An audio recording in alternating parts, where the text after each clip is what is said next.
Hello and welcome everyone to another episode of the Cultured Nerd Podcast. This week we're going to be talking about all the craziness of last week. What is going on with the DCEU? Is it getting reboot? Because apparently the Hollywood Reporter and Deadline are throwing some crazy signals at people, making everyone think that the sky is falling and everything is getting erased. And then James Gunn is actively debunking the news in real time. So let's talk about this stuff. We're going to go right into it and let's run down some possibilities.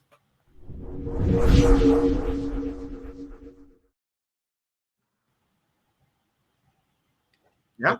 Hello there, Taylor, Andy, Prime. Thank you for joining us today to go through all of the wonderful tweet twister that we have all survived in Gunn's mouth himself. James Gunn, not Gunn.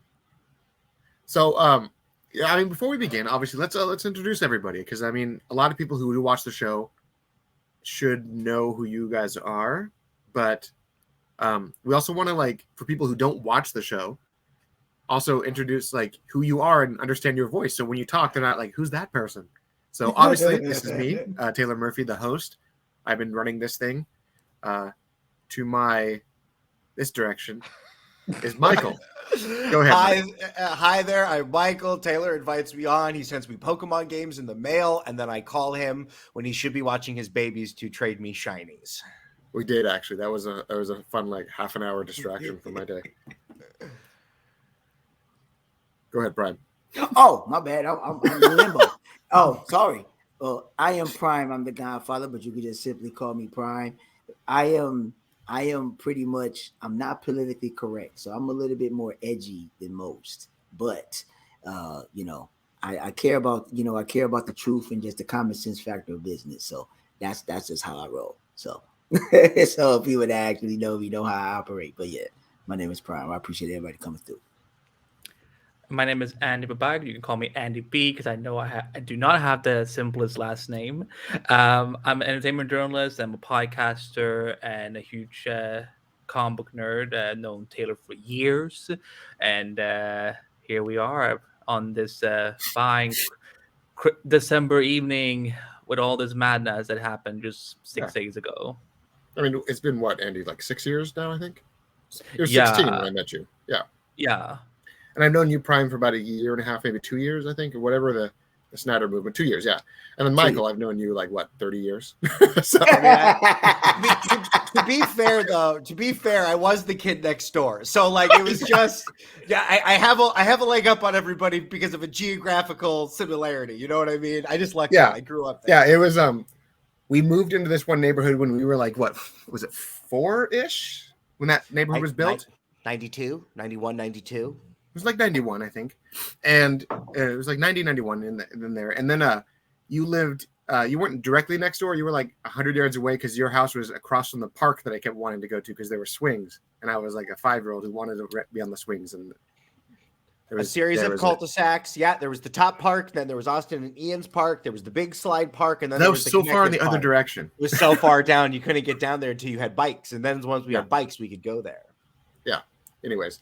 So yeah, there's that little, I guess, one up just by the circumstances of Michael living next to a park.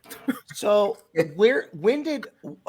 what was day one of all of this? What happened first, right? We had our conversation last week and everything was a go. And then Wonder Woman 3 got canceled, but it didn't get canceled, but it kind of got canceled. Yes. Okay. So it started on December 7th. It was 4:17 in the afternoon, a weird time to basically break the internet. The Hollywood Reporter dropped a Heat Vision article and said flat out, Patty Jenkinson's Wonder Woman 3 is done. And they talked about how the script was turned in and the studio was no, this isn't what we want. And they kind of detailed in that article, Question. They just kind of did the studio say we don't like it, or did James Gunn say he doesn't like it? It's a little of everything, and that's the reality. Okay. It's a little bit of everything because a lot of people say, "Oh, Gunn is just destroying everything," but it wasn't just him because there's more details that a lot of people are casually and willingly overlooking. So as this article goes on, they talk about how essentially the Patty Jenkins turned in the script, and they said, no, this isn't going to work because it doesn't fit the plan that we have. And I guess I'm not sure how valid some of these details are, but the script took place present day. It once again brought Steve Trevor back. And in this version of the script, Steve Trevor was brought back by... Prime, thank you for having the same physical response of like, what are you talking again? Wait for it. She brought him back. I know what he's going to say. I already know. I read it. I know. By finding his body and saying, essentially, everything that happened in 84, I can't just bring him back and have him possess a body. I got to bring him back with his body. So she took his body, took it to a Lazarus pit, brought him back, dealt with the craziness of his return, and the script apparently ended with her basically saying, you're not really the Steve that I was in love with, but I can't just abandon you. So she drops him off at Task Force X, and he kind of leads up Argus and Task Force X. But that was the end of the last movie. That was the same character arc of the last movie. So there was a lot of stuff in this pitch that I can definitely see why they're like, nah, we're doing the same movie again for the third time in a row. Nah. Now, good thing that we're talking about that, because I got to say something on that, because this is highly important. Now I see the reason why they said no. Because the only reason why Patty Jenkins is even going back to the Steve Trevor thing is because of the success of their chemistry between Gal and Chris Pine. You just killed the character off. So you're just going to keep on rehashing it. But makes it even worse, you're going to a Lazarus pit. Yeah, and they had this whole subplot about how like the Themyscirians had this ancient feud with the League of Assassins and some things. So apparently the Themyscirians just didn't get along with anybody, because apparently they fought the League of Assassins for centuries. They hated the Atlanteans for centuries. They hated men and humans for centuries. They just don't like people. At a certain point, if you hate everybody, maybe you should look in a mirror and think about what the choices you're making. Everybody thinks you're a bitch. Everybody. If Taylor Swift can finally admit after how many albums that she's the problem, I think the Themyscirians should probably do the same. For sure. They are the Taylor Swift of the DC universe. Someone that was gonna watch that, they're gonna do a TikTok and they're gonna have one of the Amazons dub with Taylor Swift's voice going, "It's me, hi, I'm the problem, it's me," and it's just gonna go on. Like I hadn't heard about these plot details. I'm like, I'm like, are we sure this isn't fan fiction? When I saw it, I had to double take. I'm like, that's not real. And I looked it up and I like went to a few other people and I'm like, oh no. Yeah. See, now that's horrible, bro. Now I like the idea of Wonder Woman being emotionally compromised and going and bringing back a body, but why not bring back your mom or any of those other people that you loved? Why does it have to be the same one man over and over and over like again? Her mom's still alive, right? Well, what happened in Zack Snyder's movie, right? What happened? Didn't a ton of them all die? No. Yeah, but not her mom. Her mom's still kicking. She was gonna die in part 3 though of Justice League. Yeah, she was supposed to die in the third movie, and maybe that was also going to be on opening act of the movie. Some little Amazonian girl is doing too much on TikTok. They've tracked her GPS. They kill her mom. She's emotionally distraught. She goes, "I can't lead. My mom's going to go to the Lazarus pit." If any of these movies starts with any of these indicators being on TikTok, I will leave the theater. I got it'd be like, well, that was fun. It's like, well, Hippolyta didn't die, so that's the thing. Hippolyta never died. It might have been her Hippolyta's sister, the one that trained her in the first one. That's the one you're referring to. Antiope should have been brought back. If this MacGuffin of the Lazarus pit existed, why not bring Antiope back first? If you've known about it this whole time, why not do it? Was there anybody in Wonder Woman 1984 that they were setting up to? No. Was there any plot point that I'm missing here of like, this is what that? No, there was none of that, right? There was supposed to be Linda Carter was supposed to come back, like that. Yeah. That's she was supposed to also be front and center in this movie, and like kind of basically tell her about all the extra stuff that the Amazonians are keeping from their own people and stuff.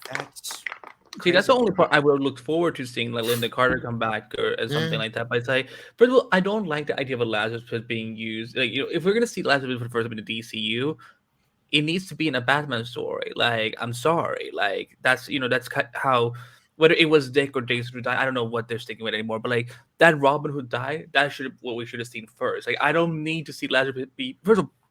I'm done with Steve Trevor because I'm a Batman Wonder Woman shipper anyway. So for me, I didn't need to see Steve back, but to see that the third movie would use a Lazarus Pit is just so ridiculous to me that I'm like, there are all these other plot points we can do. Like, Yeah. do we need who was going to be the villain? Like besides Steve, like because I guess Steve will go Besides Steve, I don't know. Well, obviously, masculinity, the patriarchy would probably be the villain of the movie. They always said that Cersei was supposed to be the villain, but who knows at this point? Yeah. Oh, I wish that was true. Because I mean, Diana has a very, very big rogues gallery, and they never really tapped into it. Yeah. And that's why I said that, like you said, if Sherry wasn't going to be the villain, or at least, you can do, well, I knew they weren't going to bring Sherry because of what they did Cheetah. So if you messed up Cheetah, then I don't know how you actually do Siri right, because they dropped the ball on Cheetah. But I'm also surprised they didn't just go back to the well and redo the formula of the first movie, and now it's the Korean War and it's 1954, or just do some other Greek god or something like that. To hear that they were literally going back to the last movie is pretty jaw-dropping. What I would believe is that you gotta believe that when they did the story in the first one, they actually had a comic book writer write that story. Sure. It was, you know what I'm saying? It was him and Zach. I can't even think of his name right now. Jeff Johns. No, Jeff Johns wasn't part of the first one. He was part of the second one. I mean, he was sort of part of the first one. Oh, Alan Hillenberg. The 11th Hour. Yeah, because Zach and Alan Hillenberg were the ones that wrote the story. But so I mean, originally Zach's pitch was that Steve wasn't supposed to actually be introduced into Wonder Woman's lore until like 100 years later. Like, she was supposed to be coming to. She showed up during the Crimean War. She interjected herself into the world of man, and she just was very bitter and very like, nope, people suck. I'm gonna just chop heads off and carry them around like trophies. And then she eventually like would meet Steve Trevor in like 100 years later, and kind of like maybe the modern day ish, and be like, okay, maybe I should just be a better human being. And he was supposed to introduce Steve much later in his original plan, but I thought the whole idea was that she was gonna meet like Steve Trevor Senior, and then in like modern times she would meet like his grandson or something. Maybe, I don't know. Do a Hook storyline then. He doesn't marry the girl he likes, but her granddaughter. That's what I thought they were doing. I don't remember. I mean, again, this has been so many years now. Like, I don't know. I just immediately thought of like Age of Adeline, where like grandpa shows up like, why is my girlfriend kissing my grandson? Like, that's essentially what we were thinking. I'm married. I see these dumb movies. Okay, so then what was the next piece of news or debunking that happened?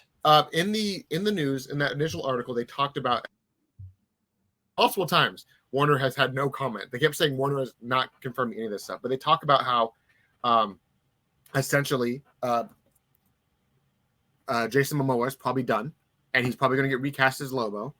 And they talked about, like, they basically just listed off that the more than likely outcome is that DC's getting rebooted, and they just kept kind of going at that again and again and again. Let me see if I can find just the bullet points, because I had them all written down. He's going to be a good Lobo, and then he doesn't have to like carry a whole movie. Unless his movie is Lobo. Massive DCU shakeup, reboot. They basically talked about in this article that Abdi and the other fella, DeLuca. Abdi and DeLuca were talking about, hey, let's make the fans happy, and let's make a sequel to Zack Snyder's Justice League. And that was just like a pitch, like, let's just do this, right? And the next pitch was that Wonder Woman 3 didn't like it, but they gave her an option to rewrite the script, and apparently Patty Jenkins threw that in their face. A Deadline article came out a couple days after this, saying that let's see, she basically wrote the script. They said no. They gave her an opportunity to rewrite it, and then she sent this petty email to them saying, basically just with like a Wikipedia link saying this is what a character arc is defined as, and not wanting to write anything. She basically was like, you guys are idiots if you don't know what a character arc is. And it kind of, and that was it. And it was kind of this really like, okay, if that's real, that sucks. They talked about in this article how Man of Steel 2 was going to be very unlikely because essentially the project was tied so closely to Black Adam. Black Adam was a success, and so on and so forth. And they talked about how like Cavill had filmed a cameo for the Flash, but now they're curious if they even want to use it. Other little bit was that Andy Muschietti was wanting to direct a Superman film. He wanted to make it more colorful, wanted to make it more like Donner films, and obviously a sequel to Black Adam and its planned spin-offs are more than likely not happening due to poor box office.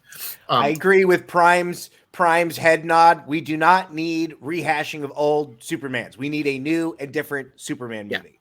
Let him evolve. So a day later, as the story goes, literally the next day, like a damn convention almost. I mean, literally the next day, James Gunn went onto Twitter. He posted a very lengthy response on Twitter to this whole thing. And does anyone want to talk about what they thought of that before I talk about what James Gunn said about it? Because there was a lot that he dropped kind of just in a Twitter thread is what he did. Okay, let's just get right into it then, because it was pretty interesting. He basically went onto the Twitters and told basically that some of it's true, some of it's not. And along with all of the snippets, he then started basically saying that his priority is making a cohesive DC universe. He wants to get it right, but he's not going to please everybody.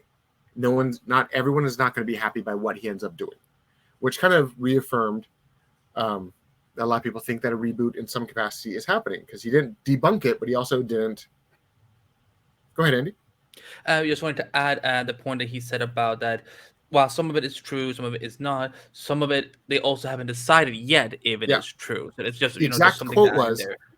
So as for the story yesterday in the Hollywood Reporter, some of it is true, some of it is half true, some of it is not true, some of it we haven't decided yet whether it's true or not. So lots of stuff in there. He basically also said, although this is the first month that DC has been fruitful, building the next 10 years of story takes time, and we're still just beginning. In this whole thing, he kind of wraps up saying, as for more answers about the future of DC, I sadly ask for you all to wait.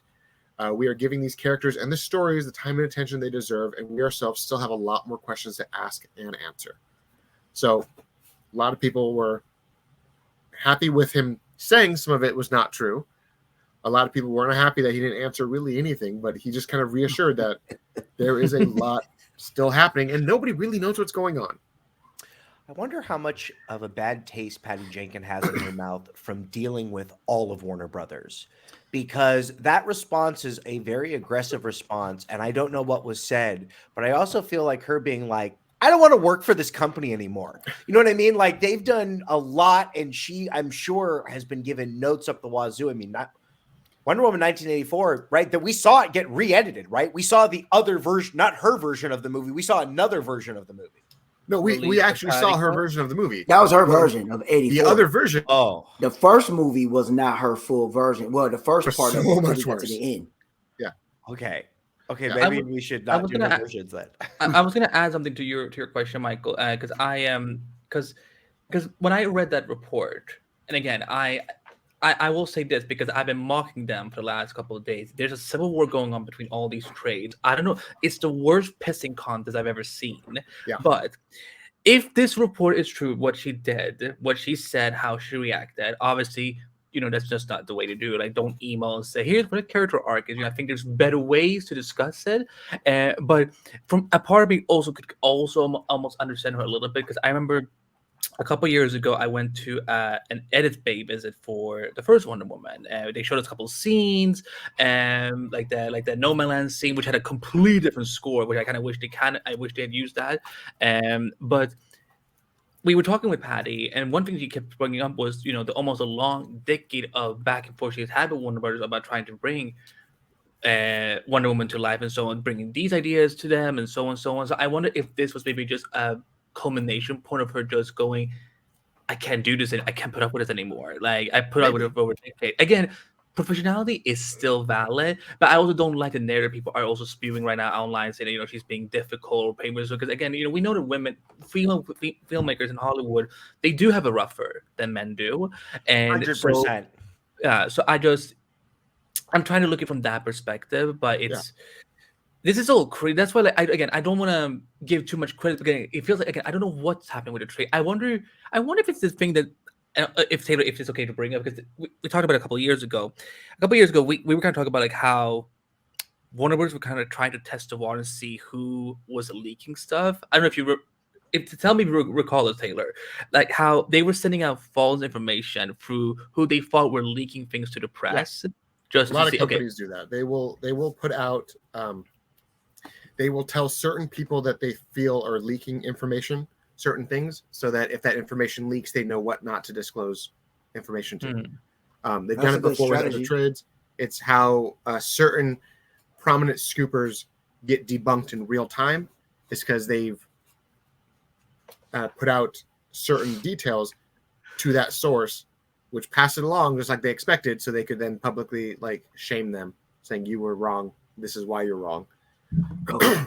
Yeah, so that's very, very, very much the real thing. I did, however, hear that a lot of this stuff is real, but the context is being blown out of proportion. That's the trickier part. But like you said, Patty has dealt with 3 different managements of DC over the last few years. So obviously, at this point, not to mention the decade of work she did of just trying to get them to make a Wonder Woman movie. And that first movie, probably based on the success of that movie, is why we even got all these other Zack Snyder movies. I mean, that Wonder Woman movie really paved the way, and it sucks that the other movies didn't live up to that movie, because the promise of that movie was like, great, we're going to get period pieces with movie stars in them, and they're going to feel like these grand adventures, and then, it just never panned out that way. It's such a weird and rocky road. I mean, even Wonder Woman, I don't even understand how like they took out the ending scene for that movie that set up Justice League, and I'm like, why did you take this out? Like, it's literally just a scene with the rest of her like team basically like getting a picture of the mother box and saying, we're gonna go find this thing, and explains how the mother box ends in human possessions. I'm like, why did you take this out? It's such a weird scene just to remove, because it clearly would pay off in the next movie. But management was a messy thing. No, I was gonna say to watch that scene is in the deleted scenes. So if you have the Blu-ray, that's the only way you'll be able to watch it. And I think a lot of people say the same thing. It's like, why did y'all take this out? Because like you said, it goes right into Justice League. Because now, if you watch Zack Snyder's Justice League, you will understand. For the people that don't know, if you see the actual breakdown when they're in the Batcave and they're talking about the mother box and how he became, well, he said they found the mother box in World War II, and that was at the time that was it World War I or World War II? Either way, they talk about how the Nazis found it first, and the Nazis found it first, But like it set up that her team was going after it, and then the Nazis got it first. So like there was some more like nods to it. I'm like and they wanted so badly to emulate Marvel. Why not have just made that scene a post-credit scene? It was long enough. It was like 30 seconds. Just throw it in there. Fans stayed anyways, thinking there was going to be something there. Can I be petty for 1 second, if I may? Because that's what I do best. You know what that doesn't sound like to me? Like, it's not sounding like to me at all. It doesn't sound like a cul-de-sac to me. No. No. See, if it was a cul-de-sac, we'd all be in it for life. But just I was there earlier. But no, so as that article came out from Deadline, they also put out some really interesting bits out in the last couple days about how Black Adam is not as successful as people are now claiming it on social media. There's a crazy back and forth on this because one side is saying that they lied about it. One side is saying that The Rock was the one who came out and he was the one that gave the false numbers. So what are the numbers, Taylor? Did the movie do well or did it not do well? Apparently, so Dwayne put a tweet out saying basically that the actual profit for the movie is anywhere between 52 and 72 million, which is kind of like a half true, I guess. They believe that the financial data sheet that later came online after his little post was leaked by them, and there were some discrepancies and other fun stuff in there. Long story short, the studio sounds like they're upset at the Dwayne Johnson camp with the Garcias because of this information leaking or them talking about this information in some capacity. And the reality is that Dwayne hyped up a movie to be like $1 billion blockbuster, and it barely broke even. And it's kind of a sad reality, a sad embarrassment for everybody, but it's also confidential information got leaked, and they're pointing the fingers at these people. So it's not a good situation for anybody. And if people remember, on the day of this article from THR coming out that talked about this big reboot, another article came out for about 3 seconds and was pulled almost instantly that basically said that Dwayne Johnson's Black Adam 2 was being greenlit along with a Hawkman spinoff. And that article was pulled almost instantly. That was deadline. They had to edit out that paragraph because they put it out and then they pulled it almost instantly because and that information hasn't come back out since. So a lot of people are thinking that maybe the information about these movies and its apparent success were a fabrication. If they don't have trust in him, I mean, is Black Adam done? I mean, maybe he shows up in a larger movie, but like, is that just the end of what we do with him? I don't think so. I was trying to tell someone the other day that making a profit on a movie isn't as important. I mean, it's actually more important than breaking even, because if your movie breaks even, that's great, cool. The studio made their money back, and that's fine. But if you don't make a significant profit, they're not going to greenlit a sequel because where's the risk? Like, there's more risk there. If the movie like Aquaman comes out and the profit for Aquaman is like 500 million, it's a no-brainer. Let's make another $200 million movie, and that still has the profit. Is just we're swimming in it for a bit.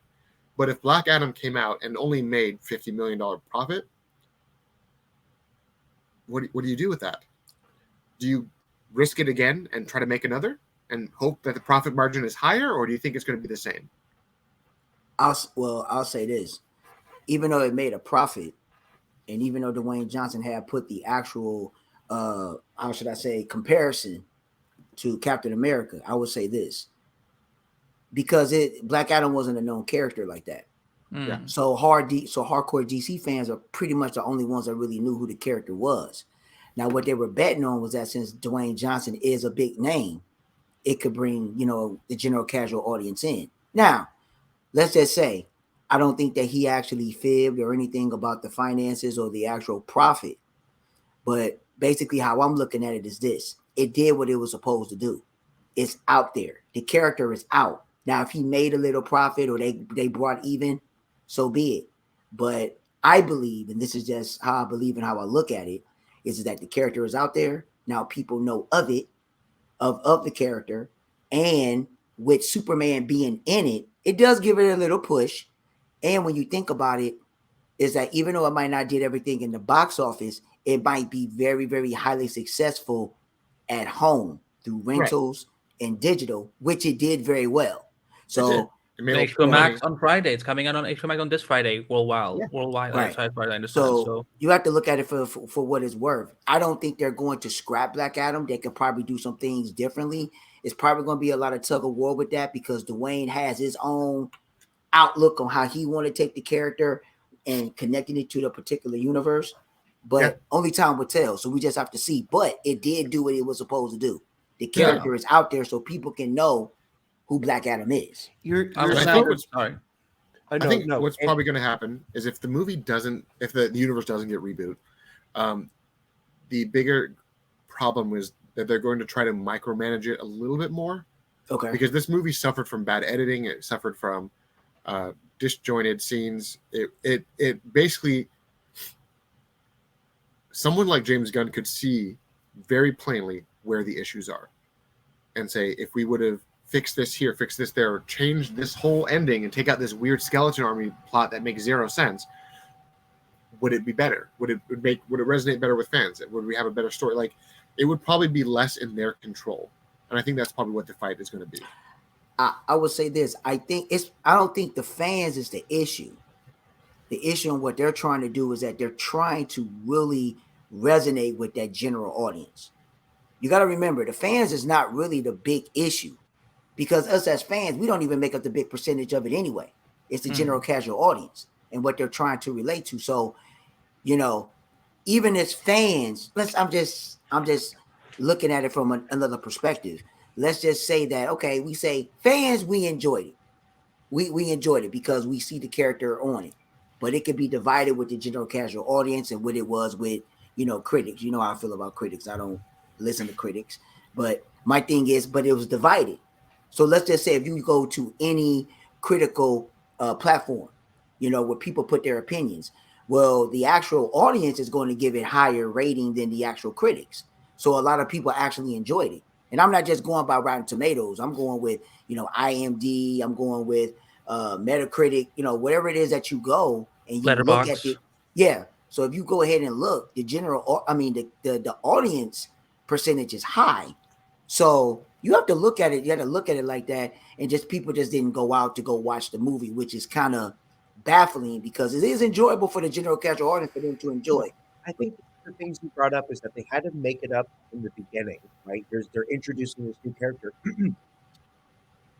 It's crazy that they wasted the connection to the Shazam movie. It's crazy that you have these characters that are very intertwined. That movie did very well with the general audience. It's crazy that you didn't put any of those breadcrumbs. Or when Black Adam was coming out and we started seeing Shazam 2 trailers, why not show that Black Adam's going to show up in that movie? Why not just even have him in one of those scenes so people are like, oh, man, there's something else going on here. It felt so we're going to get this whole other group of superheroes when it's like, he's got a superhero who he fights all the time. It's built into the universe. My theory the whole time with the whole Black Adam Shazam thing was because originally Black Adam, and I wish to God they had kept the original release date for the summer because this felt like a summer movie to me. This is not an October movie. I agree with you. I agree with you on that. Yeah. Yeah, like this is what I can tell. Like the kids would have gone and seen this all the time, but because the original plan was okay. So let me think. Black Adam was in June. Shazam was October. No, Shazam was December. No, Shazam was December, and that's why Shazam got put. No, Shazam was in November. No, I think it was actually earlier because Shazam was supposed to have been earlier because Aquaman was going to be in December. Oh yeah, you're right. Yeah, it was supposed to be really packed. They have switched these days so many damn times. That of course, it gets confusing. So I mean, I always assumed that Shazam 2 would possibly end with I was almost guaranteed that Dwayne is in the post credit scene for Shazam. That's why Black Adam comes out first and then Shazam. Now that could still happen because Black Adam came out this year. Shazam is the first DCU movie we get next year. And are they that smart? It's Warner Brothers, so it's a 90%/10% chance. Sorry, not sorry, but there's so much they could have taken opportunity of with that mythology because again we have that original Shazam wizard that gives him the power and so, but I was expecting there to be more, especially because didn't Peter Safran work on both Shazam and Black Adam? Yeah, yes he did. And you also had the lines from the first Shazam movie where they talked about how the champion fell victim to the 7 deadly sins and destroyed the wizards, and that whole plot did not exist in the movie. So yeah, I wonder what happened there. Well, I will say this. There is now this could be key too. If they do continue Black Adam, because I'll say this, it has old regime written all over it. Yeah. So, and like I said, and like what you just brought to the point, Taylor, was that if you go to the movie, if you really pay attention, you could see that they edited real bad. It's broke up. I could tell, and I've said this plenty of times, they took about 20, 25 minutes out that movie. At least. Easily. Because you could see how the editing is. It's like it went from a scene and they cut, just like at the beginning, from, when the JSA was just right getting in there. We didn't get no introduction to the JSA at all. Blows my mind. It blows my mind that we're this far into these DC movies, and here we are again talking about the poor editing ruining the movie. This has been the case forever. From Batman v Superman to the Justice League movie, in their original forms, were not good. Then later on, people came and re-edited them, and those movies are now good. But this initial reaction of when these things come out, eventually I bet that 25, Taylor told me it was like 35, 40 minutes of the movie that got cut out. Hey, I wouldn't put it past you. Maybe it shows up on a Blu-ray, maybe it doesn't, but I guarantee you there's going to be some version of it where 2 years from now we're like, oh, this Black Adam version really makes the whole universe seem really more cohesive. It really fits in better. I mean, is that the one that was the R-rated cut, Taylor? Because I think you said something about it was supposed to be an R-rated, but I don't know how long that was. It was a longer cut. It was R-rated. It had more violence. It made more sense. The JSA was supposed to have an introduction. You were supposed to meet these characters before. Apparently, like 20 minutes of that cut movie was JSA scenes, and they thought maybe just take too much time on these characters. I'm like, but that's what the movie needed: more time with this team. Yeah. So people can actually understand it. That's why I said, if you're going to gravitate and you're going to bring in the general casual audience. You have to explain the characters. Us as hardcore DC fans, we know who they are. Mm-hmm. But people that are not hardcore DC fans, they're not going to know.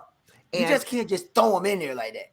And in people's minds, right, if we're talking about this problem being with it, it isn't always the problem, because that last Batman movie popped with general audiences in a way that a Batman movie has not popped in a long time.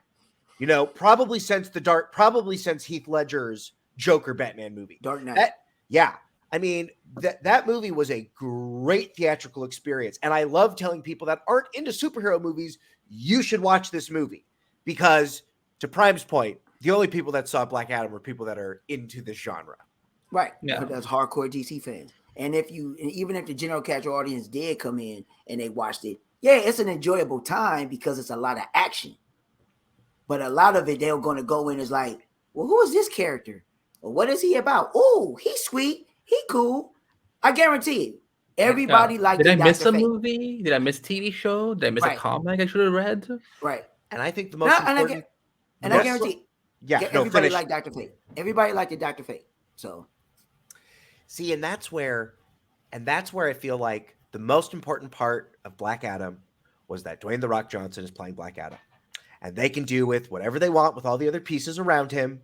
As long as he comes back, we can have more Black Adams, because I don't think he's the problem. He's a great interpretation of this character. Right. Now we got to fix all those other pieces. Yeah. And listen, I mean, we're going to get back to it, but Mr. Gunn is reading Twitter. He knows what people are saying. Right? It's not like he can say, well, I don't know what people, I don't go to those forums. No. He is going to these places and seeing what people are saying. And soon he will be able to read them in 4,000 words. Yeah. Oh, jeez, Louise. Well, outside of Twitter, he's on actually every major, platform. Over every platform just about. I just found out he's on Vero. He's on Mastodon. Really? Yeah, he's on Vero. He's on Mastodon. He's on, of course, Twitter. He's on Instagram. He's on Facebook. He's on, what's that? What was that other one that was new? Not the Mastodon, but it was another one. Hive. Yeah, Hive. Yeah. I don't like Hive. I joined it, and it's so buggy. Yeah, and you can't you can only be logging to one account at the same time. And it's like, for me as a comic read, like, because I have like 12 podcasts or whatever. So I heard a rumor that Hive Social was actually run by like a small handful of people, maybe like less than 4 people. And that sounds about right. It makes sense. I mean, the thing crashes all the time. I try to log in, and it takes 30 seconds for me to see my feed. And if it does show me my feed, that's great. Most of the time, I just see a blank feed. Yeah. So, I don't know. Everyone who fled Twitter to this new platform thought it was going to be a success. You guys killed it. Yeah, James Gunn is going to have more. He's going to have more interactions on Twitter, and you'll probably see him do more on Twitter and when he asks his questions, because just for the simple fact, Twitter and Mastodon at the most. Twitter and Mastodon, but I can't get Twitter Mastodon to work. I gave up on Mastodon. I'm just like, whatever. To kind of round it back up, following all these articles, James went to Twitter and started answering and addressing fans directly. And a lot of them. This was kind of great. He first tweeted with a 44th anniversary to the original Superman movie, saying, "You'll believe a man can fly." He threw that out, said that everyone was excited, like, "Yay, 44 years, holy crap!" And then one fan asked him, "Would Superman be coming back to the big screen? Is your plan involve Superman?" And he said, "Yes, of course. Superman is a huge priority, if not the biggest priority." So again, Superman front and center, just like what Zaslav was saying. Superman needs to be on film. As he goes on, though, a lot of people started asking him other questions like, "Hey, was Ryan Reynolds going to be back as Green Lantern because Zach brought him back?" And he literally responded, "No, he didn't. Zach did not bring him back." And he debunked that rumor flat out. I've been saying it forever. Zach, even in interviews, have said Ryan Reynolds was never going to be his Green Lantern. He had pitched an idea that maybe Ryan would be the other Lantern to his Jon Stewart, but everyone who knows anything about that scene knew that the other Lantern in that scene would have been Kilowog or Tomar-Ray. Yeah. So we would have had Ryan doing mocap and a weird voice. Yep. Not him. Right? So, but he even said that though? he had this idea and then he moved on from it because it just didn't happen. He never contacted Ryan. They never went anywhere with it. However, I hate that rumor so much because it's stupid. Ryan Reynolds' dance card is also crazy full. Yeah. Crazy full and crazy booked for at least the next couple of years. Yeah. So to get him on something like this would be a huge industry shakeup. You know what I mean? Like, he's going to go to Disney. I mean, that's where he's going. Well, he's already at Disney. He brought Deadpool back for that. Right? Also, it doesn't help that he spent the last couple of years also, he's mugged DC and Green Lantern for years. I don't know if one of them will be like, do we want to bring him back? Nah. All right. And then this next part actually made headlines again. And they actually quoted this in another article by the Hollywood Reporter because of what happened. One fan had asked him to debunk a scooper. And the scooper's tweet was, "James Gunn doesn't like Henry Cavill." Right? And James responded saying, "Sure, false." That's all he said. Sure, false. That's the whole tweet. I'm going to have to mute you guys just because I need to get through this. Okay. So I've actually interacted with this scooper, this YouTube personality. He's a nice guy. Like, I don't have any ill will toward him. This whole exchange was not good. And I'm not going to name names. Everyone who knows what happened, you'll know who I'm talking about. But anyways, James said, "Sure, false." However, this guy fired back at James, right? He fired back at James and said, "Even more people reached out to me since you said this to tell me that you don't like him. I'm just saying what I heard." Like, he stuck to his ground and he doubled down. And then James said, in probably one of this tweet, it's funny. It gets the point done. I feel like he did go a little too far with it. All right. And I will say, James went a little far with this because his tweet was so weird. You seem so plugged in. Anyway, I just had 40 people reach out to me to say that you got kicked out of your mom's basement. So sorry, man. I'm going to unmute you guys so you guys get Taylor, this is exactly what you've talked about, that people run their mouths online and people don't get put into check. And he is trying to run a professional studio where dudes on Twitter are compromising him. He backhanded some people. Yeah, you think you're so plugged in.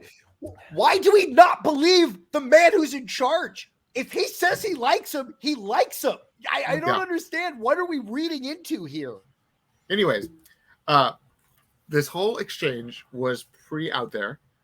I felt like he maybe went a little too hard, but at the same time, the guy also didn't let up. He apparently even made like a video a couple days later saying that James Gunn publicly attacked him on Twitter and made like a big fuss about it. It was really just over exaggerated and just insane. Attack. How much Wow. How much does it cost my movie studio for an industry to think I don't like my leading man? Like, I get it's one thing to throw sticks and stones, but like he's the person that has to run all this stuff, and these things have effects. I mean, negative PR about something beforehand tanks movies, and he's got a lot of work to rebuild. And I want to also point out that James Gunn doesn't have to reply to tweets. You don't. If he didn't like Henry, right? If that was the truth, he would just ignore the tweets. He would just ignore it. He would support the movies like he's supposed to as studio head, but he would just ignore the personal questions like, hey, I heard you don't like this. I heard you don't like. He just wouldn't respond. He would leave those ones alone. But he still went onto Twitter, said no. There's no facts about me not liking Henry. He also went to another fan who said, Mr. Gunn, do you like Ben Affleck as Batman? And he responded, I do. Not I did, not he's great. I do. Possessive right now. I do like him as Batman, which a lot of people read more into. But to me, your noise from the Dark Crystal, Andy, was absolutely accurate. Your Skeksis noise was absolutely accurate. My noise from the what? The Dark Crystal? Jim Henson's The Dark Crystal? Oh, okay. I'll send you some clips. Ben Affleck's been all over those lots, and he's been filming things and back in costume, and that was true three or 4 months ago. Yep. And I mean, this all came about when the news that Ben Affleck and Matt Damon started a new production company. And then just a couple days ago, Ben was seen meeting with Warner Brothers. So a lot of people don't know where everything stands. A lot of people think that because this new production company, Ben is getting rebooted. Batman's getting rebooted specifically because Ben can't be involved, or Ben's coming back as Batman and his production company is going to come in front and center, helping with all the projects he's involved with.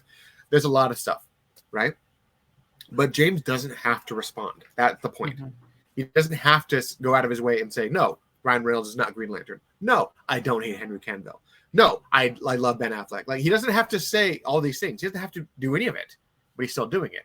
And now people are still trying to say, oh, he's just lying to save face. If you know, I just not be on social media. Like, can I be petty again? I mean, because I have to, because I don't want to get anyone here in trouble by me. Because when I get petty, Taylor, you know how I get when I get petty. Yeah, you get ridiculous. Yeah, it's that's too nice. Actually, you need to go rough from that. But if Kevin Feige was doing any of this, everyone and their mothers would be like, "Oh my goodness, our Lord and Savior Kevin Feige has given us the truth," because he would never lie to us. Exactly. Because, and I've said this before on other shows, Marvel has this ride or die mentality with its fans that can't be broken.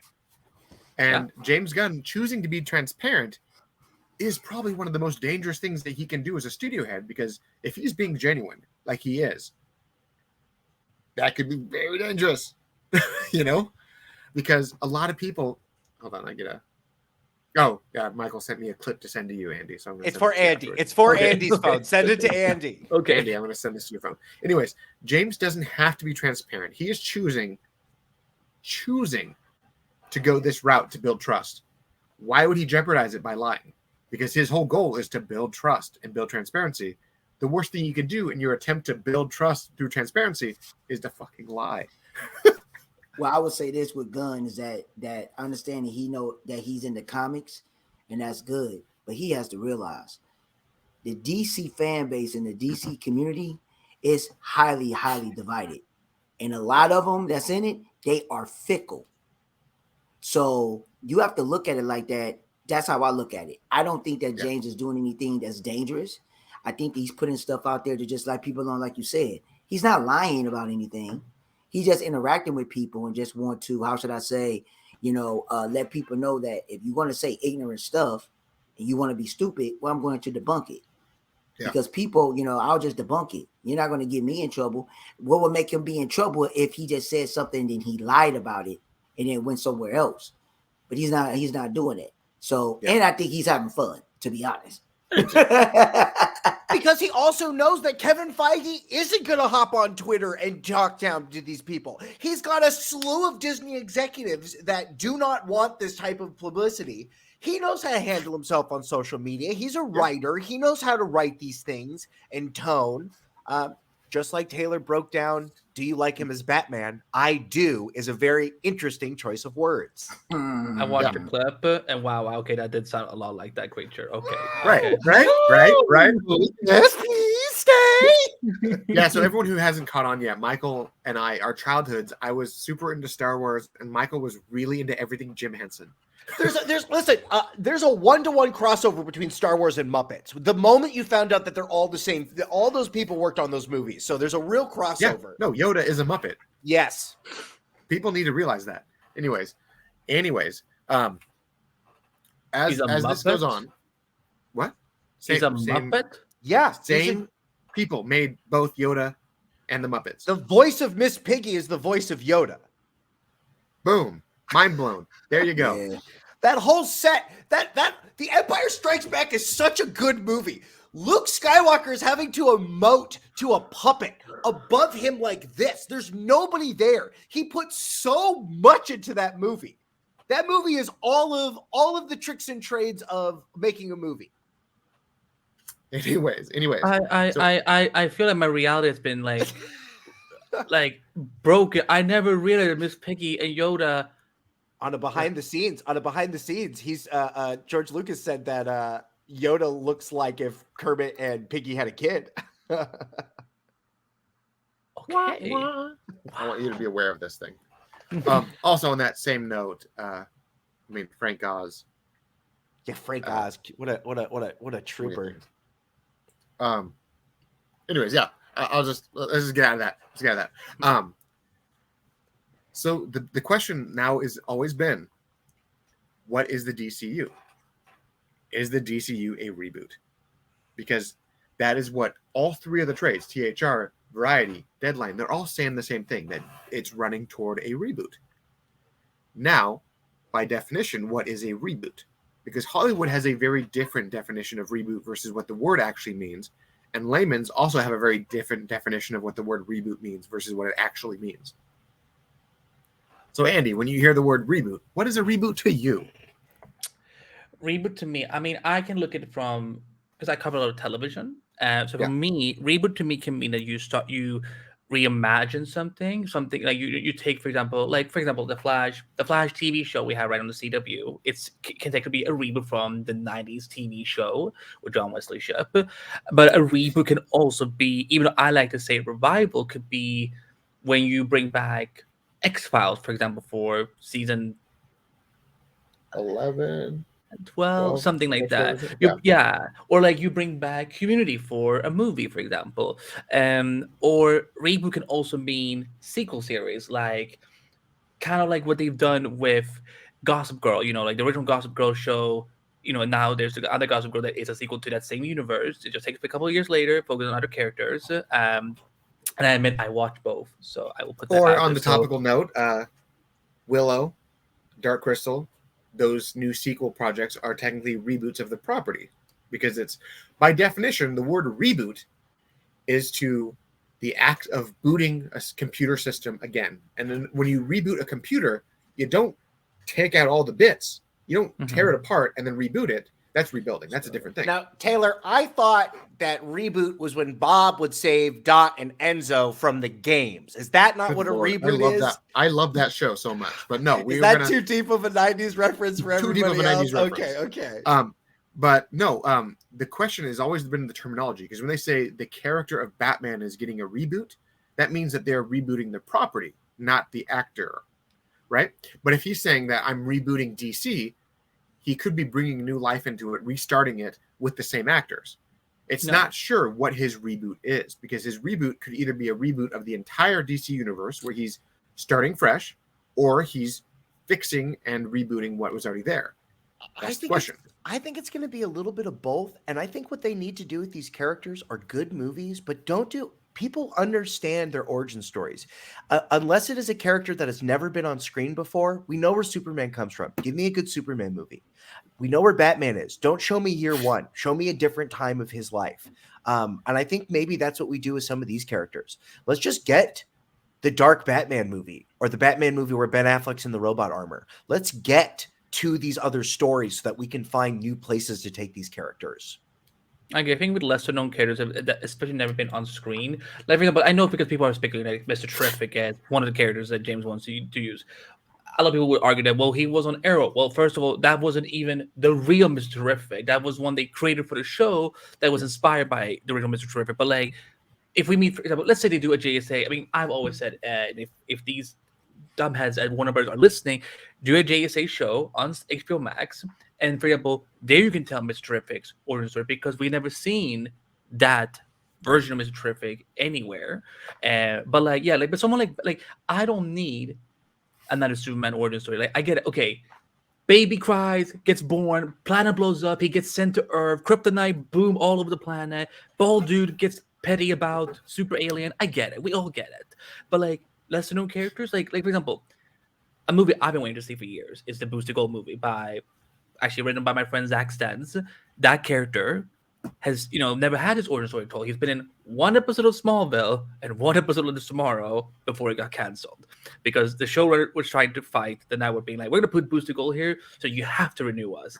That's not how it works. But yeah, otherwise, like if we have famous characters, like we don't let them just like. That's why I love the Batman so much. Like it is year 2. Like what Michael was saying, we don't have to start with year 1. Start at a different point in time. He can be old, he can be young, he can be middle aged, and so on. Like, because there's so many different periods of Batman that is so interesting. But to Taylor's point, Reboot, yeah, because I know people, because we had people on our show that I do on YouTube, people being like freaked out about Reboot. But I'm like, Reboot doesn't have to be Reboot. It can be about refocusing. Like one of the things that I like with DC, a couple of years ago, they because they had done the New 52 and it was very mixed, divided, which I perfectly understand. I liked some more things in New 52, which is fine, but they did. The best thing that came out of the New 52 was the Court of Owls. Yes, I have to disagree with that.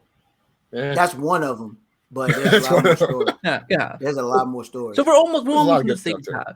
But like when they did the DC Rebirth, it wasn't about rebooting. It was about refocusing on what has worked, which again is what you do with a computer, is what you do with a phone. Like you don't delete stuff. So, well, I mean, to kind of put to an analogy that you also will agree with, Andy, Legends of Tomorrow, season 1 versus the remainder of the show. That show went through its own reboot. Yeah. Oh yes. That 100%. By definition, that show went through its own reboot because the first season was its own thing compared to the rest of the show. They retooled and reworked that entire project.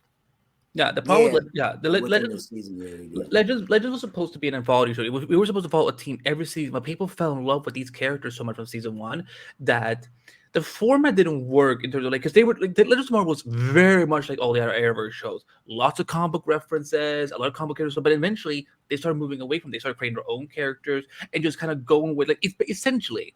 I know they're gonna murder me for saying this if they ever find this, but I don't care. Legends of Tomorrow is essentially Guardians of the Galaxy for television. It is whack, it's funny, it has heart and humor and drama, but like Legends of Tomorrow season 1 and season 2 to season 7 couldn't be any different. Yeah. So when I think of them rebooting the property, I've talked to plenty of people behind the scenes. I've talked to plenty of people who are 100% believing that a true reboot is coming. That new cast, new crew, new everything, ground level reboot.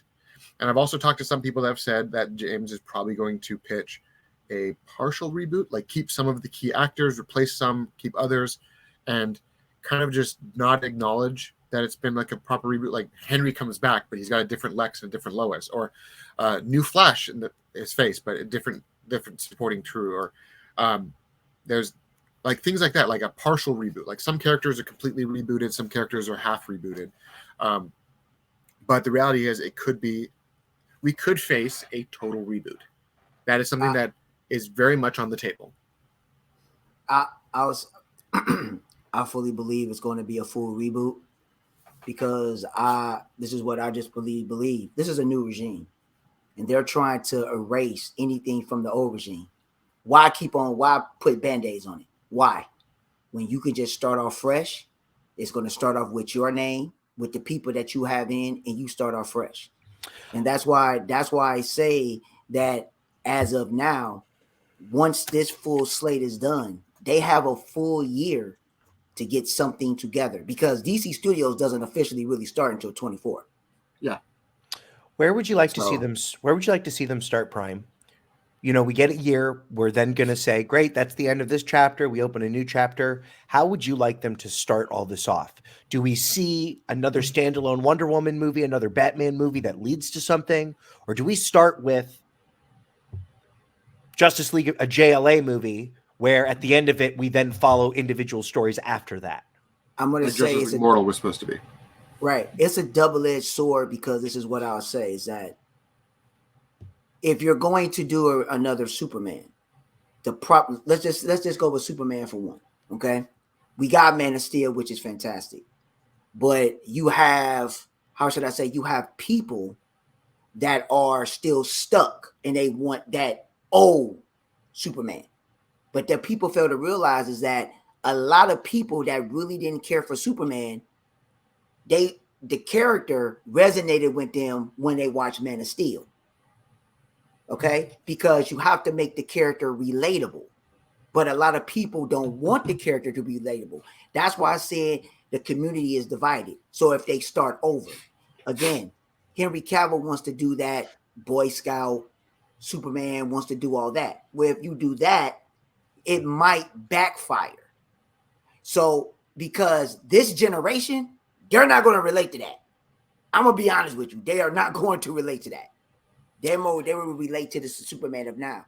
So what you were saying is that, do I think that they'll start? I believe is what they'll do is that they will have to do a team up movie, like you were saying with the Mortal. You'll do a team up movie and you'll do individual movies from there. Because if you go ahead and you do a restart with the same actors, it's going to confuse a lot of people. It really is. Unless you pretty much at a conference or a con, you put your slate, you say what you're going to do, it's going to get put out there, and people will know exactly your direction on where you're going. And then once you put it out there, and then people will actually see it.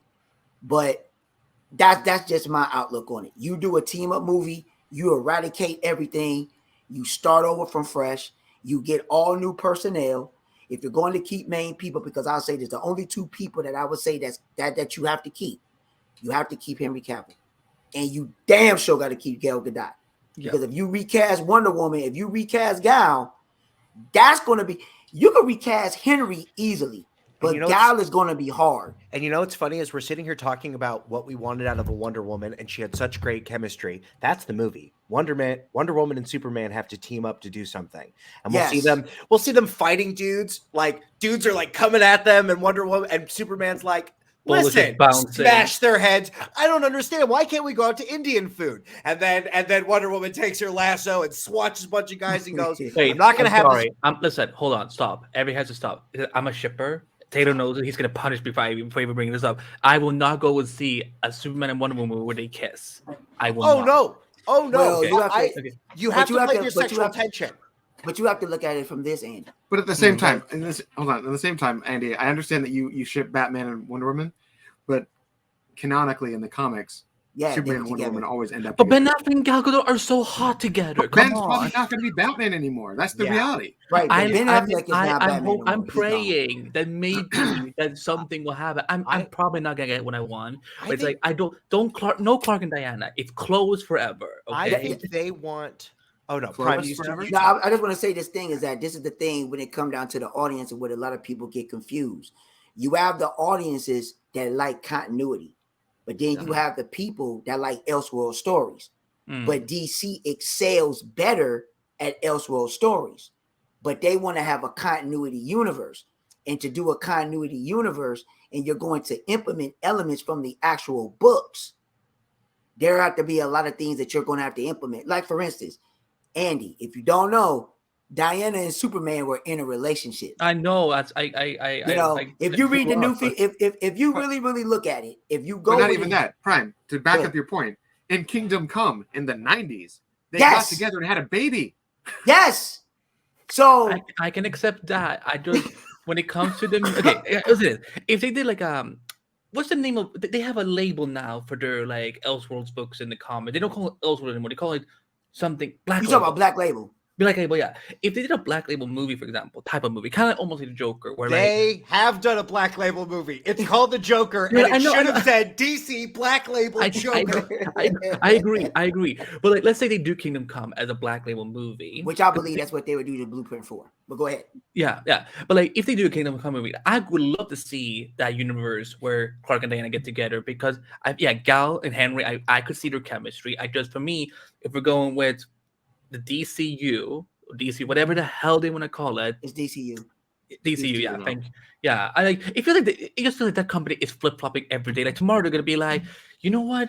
What if we call it something else? But I'm Clark and Lois all the way through. But like, yeah, I guess this is kind of where I go into my standpoint is that I don't want a full reboot because I think there's a lot of things with the DCU that actually does work. Like I do think the Superman movies have worked great. The Wonder Woman movie, I mean, 1984, it's watchable, but it's not great. It's watchable. Wonder Woman 1 is like, if we can go back to that, we're good. I love Aquaman. I'm excited to see. What was it called? Lost Kingdom? Lost Kingdom. Yeah. Shazam, obviously a huge success. I think Black Adam, the character, belongs in the universe. Maybe we wait with Black Adam 2. Maybe we just wait. Like maybe put Black Adam in Shazam 3 or in a Superman movie or something like that. Or Taylor, the idea that you and I talked about for years that they were initially going to do in Suicide Squad 2 with something O'Connor. Gavin O'Connor was originally pitching Black Adam to be like the main target at the end of Suicide Squad. Yeah, they could do something like that. But like, for me, like I think there are things in the DCU that are working. I think we need to refocus. We don't need to reboot, and we don't have to erase. I think we just need to restore what has worked about the DCU so far. So I think my thought, and I will kind of, and this will be my last thought before we wrap up because we are pushing over an hour, so everyone can get their final thoughts in there. My thought is that smart business realistically would be to reboot 100% across the board, new cast, new everything, but also give a bookended closure to the old DC with an Elseworld story. If that means reboot in 2024, start a new project, start going right off the bat, just new cast, new everything, then maybe pick up in a couple of years and give a finite Elseworlds, Zack Snyder's Justice League Part 2 or something like that, just to wrap up that universe, to give fans their closure. Because the worst thing that we as comic fans have had hundreds of movies where the closure is not given. And I think that if the studio is intending to do a reboot, why not, I guess, give back to that small segment of fans that have proven to be a giant pain in the ass, than to give them their closure as well. Because a lot of fans won't accept a reboot, but general audiences will. Because every few years we see that they're totally okay with reboots because of James Bond has lasted how long? And every few years it's been a reboot. So reboots aren't the issue. And I think it's kind of what Prime said, is that the modern audience wants continuity, and the only way to really get it would be to give them a rebooted universe without all the baggage, because there is a lot of baggage with the DCEU. A lot of baggage. So maybe not all of the ideas will work in a rebooted universe, but I think a lot of them could, but you have to retool them to fit a more general approach. Because a lot of people were pissed off at Man of Steel because of this aspect of the character, this aspect of the character, but a lot of people liked certain things. So leave those aspects that worked, change some other aspects. And unfortunately, a lot of people will see, oh, Henry's back, so that means Man of Steel, BVS, all those are in my brain. It's all canon. So you can't half reboot because if you reboot with every aspect but Henry, it'll confuse a certain niche of the audience. Yeah. So intelligently, I do think that they are probably going to work toward a total reboot, but I also don't think that they're going to completely destroy everything else. I think that Elseworld, the fact that DC has allowed Elseworld projects to exist simultaneously is a good sign that they may allow certain aspects to carry on until they've run their course. I think you just answered my question. And the first movie of 2024 is going to be whichever Justice League story you like where the whole team gets killed. or it gets disbanded, or we go to other universes and we see all of our heroes fall, the portal walks open, and our new heroes come in.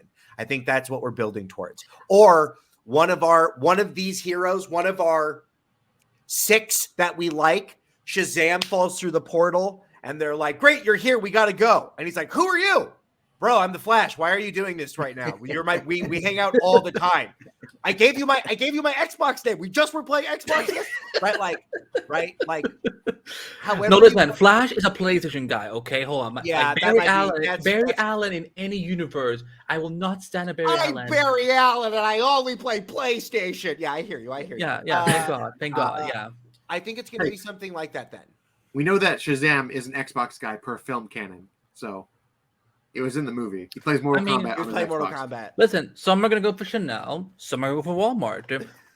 If the store fits, then good for Chanel. Those are so different stores. You got to don't compare Xbox to Walmart. Like, yeah. I may be a PlayStation guy, but I literally own all the systems. I will still find certain things that I like, and Xbox. I can't relate. I'm X all the way, so I'm strictly X.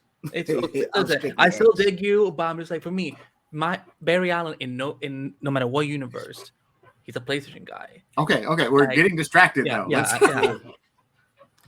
So I see what you're saying. Prime, what about you? What do you think is going to happen?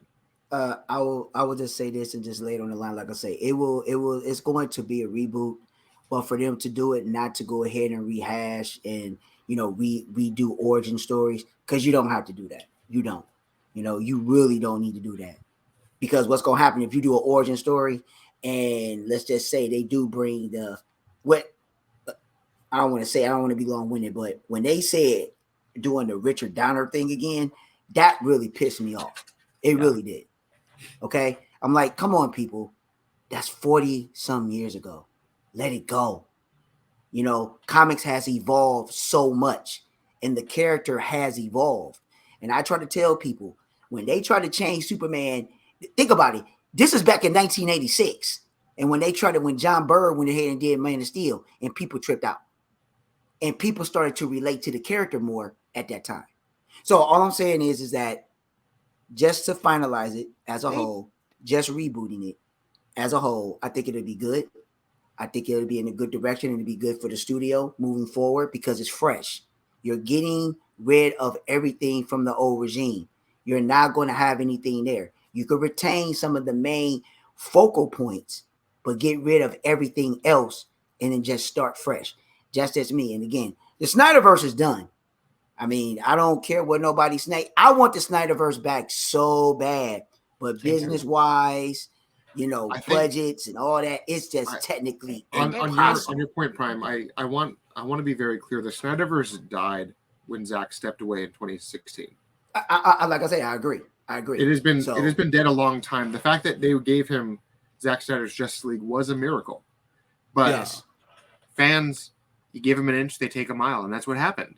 Is that and one of the things Prime talked about, we've already seen a sequel to the Richard Donner movies. It's called Superman Returns, and Superman's barely in the movie and does nothing super. He walks into rooms having conversations the entire time, and a piano the plane sequence. Come on, man. Wait, one sequence. Yes, one sequence. Taylor, sweetheart. Superman Returns. It's not a good movie. I'm sorry. No, it's not. No, it's a creepy movie. It got certain elements. Good elements in it. Can I just ask Prime a question? I'm going to ask Prime a question, by the way. For what it is. You all can hate me for it, but I thought it was fine. I also think that it was a good epilogue to that whole franchise, and that's where it should stay. So, but it wasn't an epilogue in the end. Because he continued in Crisis afterwards. I understand that. I think the CW fucks a lot of stuff up. I get that. But Taylor, Brandon Routh's Superman in that crossover was one of the most phenomenal things ever. Everyone was actually happy to see him back, to the point where him and Tom Welling were outshining the Superman that was about to get his own show on the CW.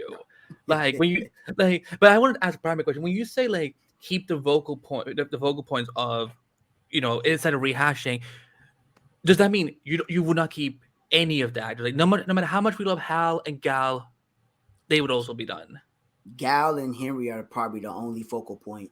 Because you have to look at it from this dynamic. Henry Cavill is this generation Superman. Yeah. Period. Gal Gadot if you get rid of Gal Gadot, this is what's going to be the problem. Yeah. You got a lot of little girls that look up to that woman as Wonder Woman. And you got a lot of women that love Gal Gadot as Diana. And you got a lot of men, such as myself, that love her as Diana. Mm-hmm. So if you try to change that and try to, Gal Gadot has now for film, you got to remember, Wonder Woman has not been on screen until 2016. The last time you saw Wonder Woman was 1977 when Linda Carter played on TV. And Wonder Woman is one of the primary characters in DC. So now people know who Wonder Woman is fully because you put her on screen. General casual is like, what's the saying? People know who Wonder Woman is, but they didn't know who she was until she was in a movie. And that's who people resonate with. If you take her away and change, Superman, Henry Cavill, Ben Affleck, you can get rid of as Batman. Batman has been rehashed so many times, it don't matter. You can get rid of Jason Momoa as Aquaman. You could bring somebody else for that. When you have those characters like that, you cannot change it like that. Maybe on down the line, or unless Gal say, well, I don't want to play Wonder Woman no more. Gal Gadot knows how important she is playing Diana. They're not going to do that. So, and they're even like her Wonder Woman model is now, we're seeing that transpire in, and I won't try to make this a long point, but like we're seeing that Wonder Woman in other, like, the upcoming video game is essentially Patty Jenkins and Gal Gadot's Wonder Woman. Like there's been animated features that is essentially modeled after Gal Gadot. So like Prime could not be more right on this. This generation's Wonder Woman is shaped and founded by Gal Gadot. So because my point is that I can accept a reboot, but I think I would keep Henry and Gal, and preferably Jason. I don't know what's happening with that. Like, if he wants to be, if he wants to be Lobo, that's God fine. bless. God he bless. wants to be Lobo. He sent out that tweet or that Instagram saying, my dream gets to come true. I think I will be more upset if it's not his choice. If they're saying, no, we don't want you as Aquaman anymore, but we can give you this, then I will be pissed. But if you say, you know what, I feel I'm done with Aquaman, but I want to be Lobo now, I can be more peace at that. So yeah, for me, I want to reboot. If it has to fix reshape the whole continuity, so be it.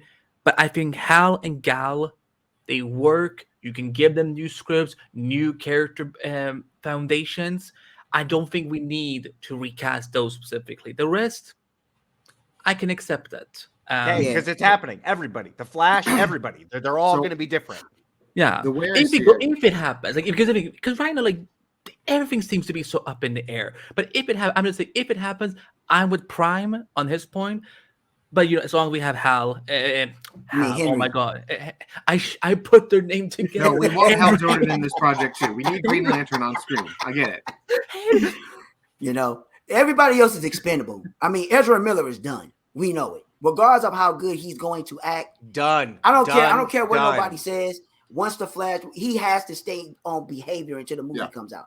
Yeah. Once the movie comes out, and whatever happens or whatever, Ezra Miller is gone. He done. So I like Ezra as Barry, I do.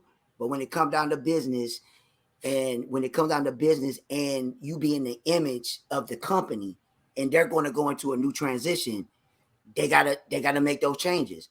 It's the same thing that's going on with Amber Heard. She's still in Aquaman 2. But once that movie is done and they reboot, she's gone.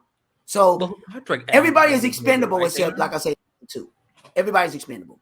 So what I think, my personal opinion, what they should do is that they should delay The Flash, make it the last of the 4 movies that come out next year, and retool that ending, and either introduce a whole new universe at the end of it, or introduce the proper rebooted universe, not the half measure that they originally planned, where Supergirl shows up, Superman's missing, and Flash is on this quest to find Superman, or Batman's missing, Flash is on this quest to find Batman. Have the rebooted universe, Flash go into the Speed Force, come out, different actor, Gal Gadot's still there, Henry's still there, but new Batman, Green Lantern, all these things. Introduce the new team. Introduce it all. No. And then the next movie be a Justice League movie, and then do the spin-offs afterwards. That's how I would do it. Keep what works, but firmly in the audience, show the people universe has been reset right here.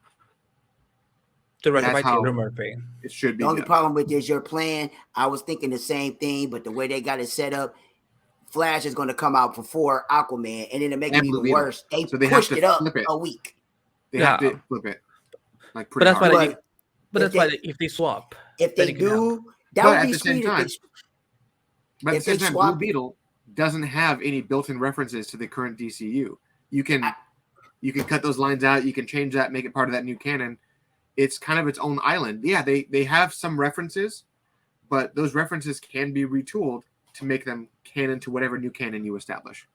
Right. So Taylor, what you're essentially describing, Taylor, is if the Flash retool its ending, excuse me, if they retool its ending, essentially what we're talking about is what happens in a Flashpoint at least into the New 52, where like some things are still the same, some things are different, but it's not like all these other 6,000 issues that you've read for the last 40 years, they don't matter no more.